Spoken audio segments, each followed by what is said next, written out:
امام شافعي رحمه الله وی اجمع المسلمون، امام شافعي وی پا دی خبر باندی دا مسلمانانو اجماع دا على ان من استبانت له سنة رسول الله صلی اللہ علیہ وسلم چی چاہتا دا پیغمبر یو لار خکارشوا یو طریقو تخکارشوا یو حدیث ورطر ورسلو لم یکن له ان یدعها لقول احد دا پارا ندی جائز چی دا چا دا خبری دا پارا دا حدیث بریدی یا دا امام سب خبر دا یا دا مولی سب خبر یا مفتی سب ندی دا پارا با حدیث نپریدی او دا بیوی اذا خالف قولي قول رسول الله صلى الله عليه وسلم فاضربوا بقولي عرض الحائط وی زما خبره چې د پیغمبر د خبرې خلاف راله نو زما خبره به دیوال لراچوي د پیغمبر خبره به منئ. امام احمد بن حنبل رحمه الله بوی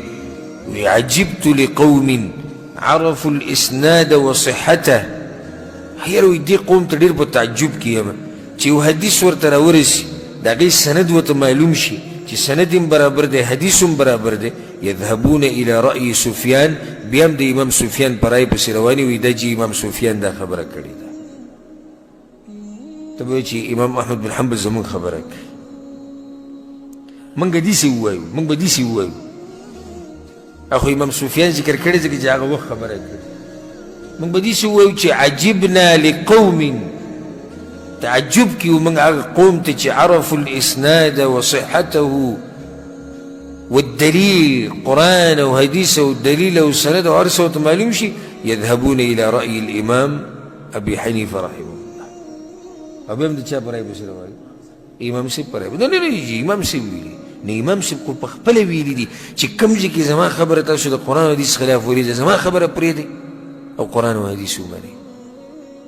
دا دغه مجتهدین و علماو د امامانو مختصر اقوال ما تاسو ته ذکر کړو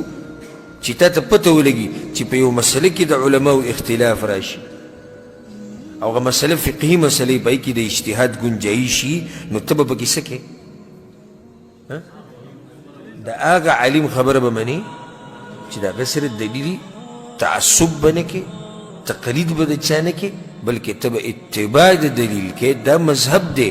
د اهل السنت والجماعت، حقیقي اهل السنت والجماعت، او دا مذهب دی د اهل الحدیث، او دا مذهب دی د سلفیانو، او دا هغه مذهب دی چې موږ ته الله او د الله پیغمبر صلی الله علیه وسلم ښوولی دی چې تاسو به تعصب د چا د وینا دپاره نه کوئ. دا دویمه مسله شو. دریمه مسله د جاهلیت د زماني او په جاهلیت والو کې دا وه وإن مخالفة ولي الأمر وعدم الانقياد له فضيلة والسمع والطاعة له ذل ومهانة.